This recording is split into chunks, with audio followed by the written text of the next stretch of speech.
జై శ్రీరామ్. శ్రీమద్ రామాయణము బాలకాండ 48వ సర్గ. అహల్యా వృత్తాంతము.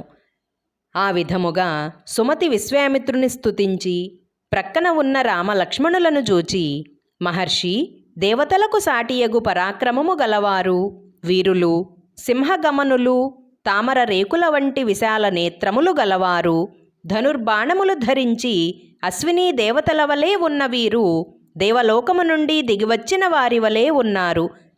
మహానుభావ, వీరిని గురించి తెలుసుకొనవలనని కుతూహలముగా ఉన్నది అనెను. అప్పుడు విశ్వామిత్రుడు, రాజా, వీరు దశరథుని పుత్రులు రామలక్ష్మణులు. సిద్ధాశ్రమమునకు వచ్చుట, రాక్షసులను సంహరించుట మొదలగు విషయములను ఎల్లా అతనికి తెలియజెప్పెను. అప్పుడు సుమతి పరమానంద భరితుడై రామలక్ష్మణులను పూజించి అతిథి సత్కార్యములను గావించెను. ఆ రాత్రి అక్కడే గడిపి ఉదయముననే రామలక్ష్మణులు విశ్వామిత్రునితో కలిసి మిథిలా నగరమునకు బయలుదేరిరి. మిథిలా నగరమునకు సమీపమున పురాతనమై జనసంచారము లేక సుందరమైన ఆశ్రమమును చూచిన రాముడు, భగవంతుడవగు ఓ విశ్వామిత్ర మహర్షి, నిర్మానుష్యమై శోభాన్వితమై ఉన్న ఈ ఆశ్రమము ఎవ్వరిదో తెలియగోరుచున్నాను అని పలికెను. ఆ మాటలకు విశ్వామిత్రుడు ఆనందభరితుడై, రామా, ఈ ఆశ్రమము ఎవ్వరిదో నీకు విపులముగా తెలిపెదను, ఆలకింపుము. పూర్వము దివ్యముగా భాసిల్లుచు దేవతలచే కూడా గౌరవింపబడినది అగు ఈ ఆశ్రమమున మహాత్ముడగు గౌతముడు అహల్య సమేతముగా కొన్ని వేల సంవత్సరములు తపస్సు చేసెను. దేవేంద్రుడు మునిలేని సమయమున మునివేషము ధరించి ఆశ్రమమునకు వచ్చెను. వచ్చినది దేవేంద్రుడని అహల్య తెలుసుకొనెను. దేవేంద్రుడు అహల్యతో సంగమించి బయటకు వచ్చునప్పుడు గౌతమ మహర్షి ఎదురుపడెను.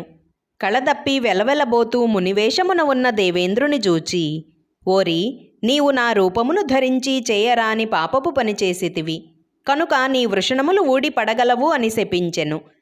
వెంటనే దేవేంద్రుని వృషణములు ఊడి భూమిపై పడెను.